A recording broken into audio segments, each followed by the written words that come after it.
அமுதமழை இணையதள வானொலி நேயர்கள் அனைவருக்கும் வணக்கம். என்னுடைய பேர் அபிநய சக்திவேல். மதுரையில வழக்கறிஞரா இருக்கேன். இது மட்டும் இல்லாம சிவில் சர்வீசஸ் ப்ரிப்பேர் பண்றவங்களுக்கு, அதாவது யூபிஎஸ்சி, டிஎன்பிஎஸ்சி, குரூப் 1, குரூப் 2 இந்த மாதிரி எக்ஸாம்ஸ் ப்ரிப்பேர் பண்றவங்களுக்கு Indian economy, Indian polity, governance, administration, international relations இது ரிலேட்டடா கிளாஸஸும் நான் எடுக்கிறேன். நவம்பர் 9 ஒரு முக்கியமான நாள் நம்ம சட்டத்துறைக்கு. எதனால அப்படின்னா, ஒவ்வொரு வருஷமும் நவம்பர் 9ஆம் தேதி தான் தேசிய சட்ட சேவைகள் தினம் அப்படிங்கிறது அனுசரிக்கப்படுகிறது. நேஷனல் லீகல் சர்வீசஸ் டே. இதுல என்ன முக்கியத்துவம் அப்படின்னு கேட்டீங்கன்னா, நம்மளுடைய அரசியல் சாசனத்துல பிரிவு 39A அப்படின்றதுல பொருளாதாரம் அல்லது பிற குறைபாடுகள் காரணமாக நீதியை அணுக முடியாத குடிமக்களுக்கு இந்த பிரிவு இலவச சட்ட உதவிக்கு உத்தரவாதம் அளிக்கிறது. சட்டம், திட்டங்கள் மற்றும் பிற வழிகள் மூலமா இலவச சட்ட உதவியை வழங்க அரசும் கடமைப்பட்டுள்ளது அப்படிங்கறத இந்த பிரிவுல கொடுத்திருக்காங்க. ஆனா இதே போல நம்மளுடைய அரசியல் அமைப்பினுடைய பிரிவு 21லயும் சட்ட உதவி மற்றும் விரைவான விசாரணைகள் அடிப்படை உரிமைகள் என்று உச்சநீதிமன்றத்திலையும் இது பத்தின தீர்ப்பும் கொடுத்திருக்காங்க.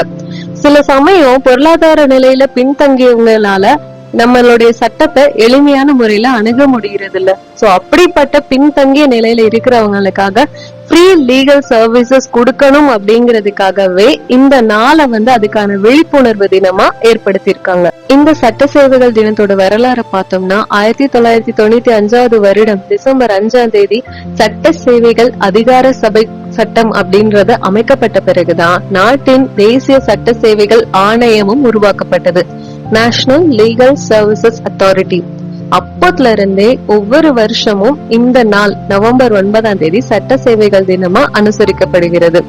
இந்த நாள்ல சட்ட சேவைகள் பற்றிய தகவல் பரவலாக பரப்புவதன் மூலமா இலவச சட்ட உதவி மற்றும் மாற்று தகராறு தீர்வு, அதாவது ஆல்டர்னேட் டிஸ்பியூட் ரெசல்யூஷன் இந்த மாதிரியான முறைகள் பற்றிய விழிப்புணர்வையும் நம்ம மக்களுக்கு ஏற்படுத்தணும் அப்படிங்கறதுலயும் இதுல கவனம் செலுத்தப்படுகிறது.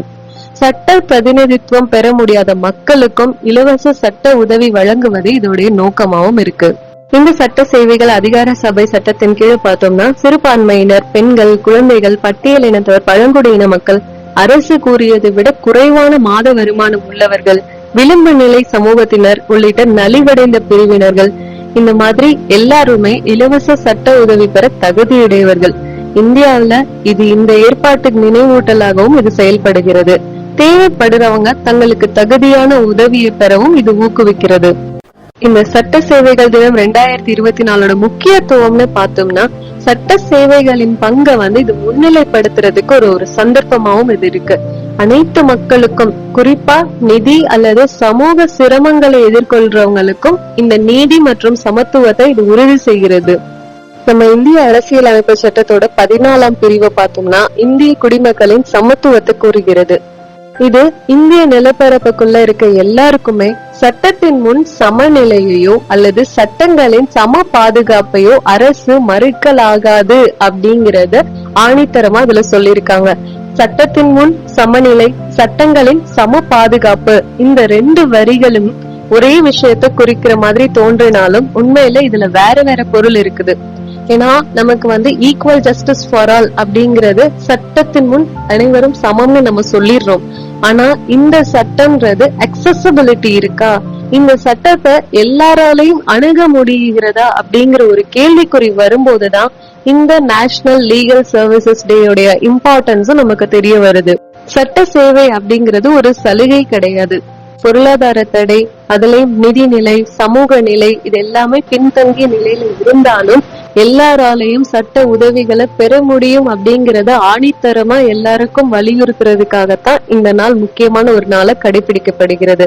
சட்ட விழிப்புணர்வு, கல்வி அப்படிங்கிறது எல்லாருக்குமே ஒரு வாய்ப்பா இருக்க முடிகிறது கிடையாது. அதனால சட்ட விழிப்புணர்வு, கல்வியையும் இது கொண்டு வரதுல ஒரு முக்கிய பங்கு வகிக்கிறது.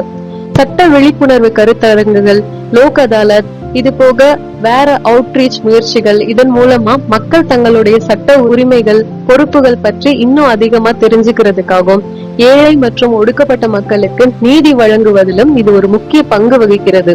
இந்த நவம்பர் 9ஆம் தேதி 1995 ஆரம்பிக்கப்பட்ட இந்த அலை அப்படிங்கிறது இன்னைக்கு பார்த்தோம்னா சமூகத்தின் ஏழை மற்றும் நலிவடைந்த பகுதிகளுக்கு இலவச சட்ட உதவி வழங்குவதற்காக பல அமைப்புகள் அமைக்கப்பட்டுள்ளன. தேசிய அளவுல தேசிய சட்ட சேவைகள் ஆணையம் இருக்குது. உச்ச நீதிமன்ற அளவுல பார்த்தோம்னா உச்ச நீதிமன்ற சட்ட பணிகள் குழு இருக்கு. உயர் நீதிமன்ற அளவுல 39 உயர் நீதிமன்ற சட்ட சேவைகள் குழுக்கள் இருக்குது.